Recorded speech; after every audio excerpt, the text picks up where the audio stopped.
Ah ouais les gars, donc là, je vais en convertir en youtubeur drama juste pour cette vidéo. Non, franchement, je l'avais dit, hein, l'évolution sur YouTube, ça peut être n'importe quoi. Aujourd'hui, on se retrouve pour une nouvelle vidéo critique sur Sunted.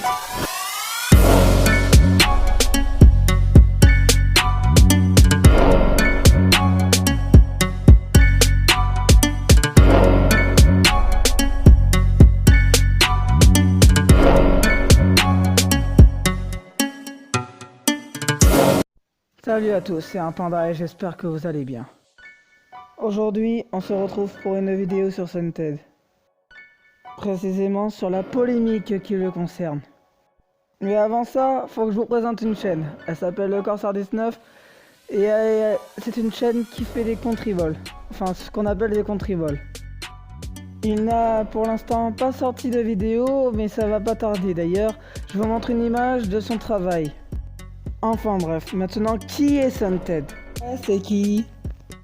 Et puis tu apprendras que Sunted est une chaîne menée par quelqu'un qui n'a pas non plus été très méritant de là où il en est. Et ça, je vais vous le raconter juste après. Si vous voulez, c'est la personne là, qui est responsable du strike qui a reçu Drixio et de nombreuses autres choses.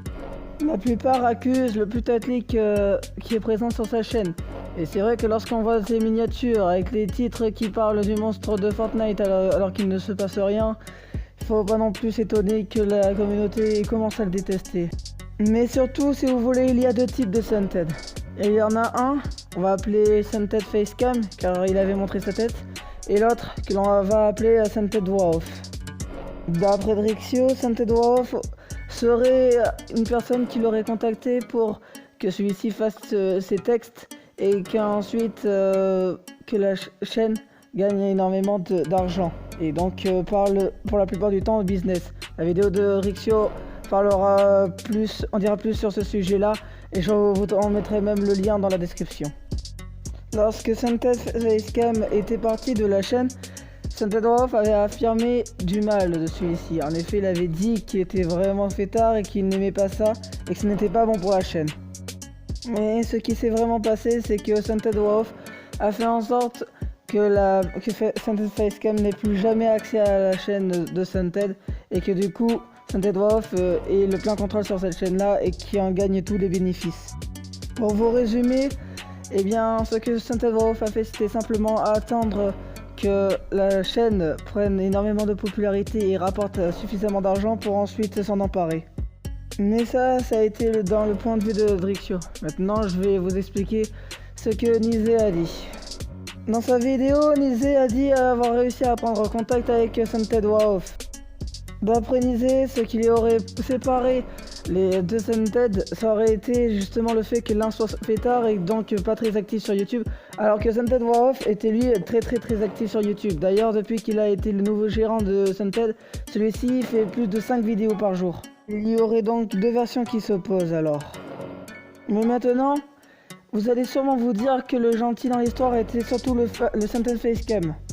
Et bien là, vous avez faux. Dans cette histoire, aucun des deux n'est gentil. En fait, les deux sont malhonnêtes. Tout a commencé lorsque Sunted Voix Off jouait dans une vidéo, l'une des plus vues, le rôle du rageux. Or, le rageux avait exactement la même voix que Sunted Voix Off.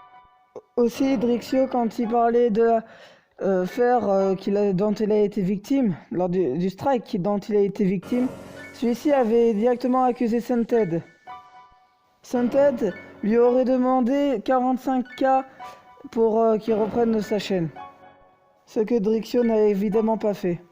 Et au final, il avait bien fait puisqu'il a récupéré sa chaîne aujourd'hui. Mais c'est au moment du strike de la chaîne de Drixio que bizarrement Sunted a pris énormément d'ampleur et qui allait dépasser en nombre d'abonnés la chaîne de Drixio. Drixio a évidemment perdu plein de temps et d'argent à cause de Sunted. D'ailleurs, il le montre bel et bien sa petite rancœur envers Sunted. Les gens ont levé le nom de Sunted dans le code créateur et Drixio a donc dit qu'il valait mieux mettre le sien à sa place. Enfin, il a pas dit ça exactement comme ça, mais vous voyez un peu le délire. Il est également le plus content dans l'histoire que le fait que Sunted perd en nombre d'abonnés. D'ailleurs, même c'est Drexio qui récupère derrière le nombre d'abonnés qu'est en train de perdre Santed. Mais au final, faut-il vraiment vouloir Santed? Eh bien, selon moi, oui et non. Oui, car c'est quand même deux personnes malhonnêtes. Et là, je parle des deux personnes. Mais non, car selon moi, on s'abonne à une chaîne que si son contenu nous intéresse. Et pas l'inverse. On ne s'abonne pas à une chaîne si on nous dit de le faire. C'est nous qui décidons. Enfin, vous connaissez la fin de la chanson. Et moi, je vous dis ciao! It's running.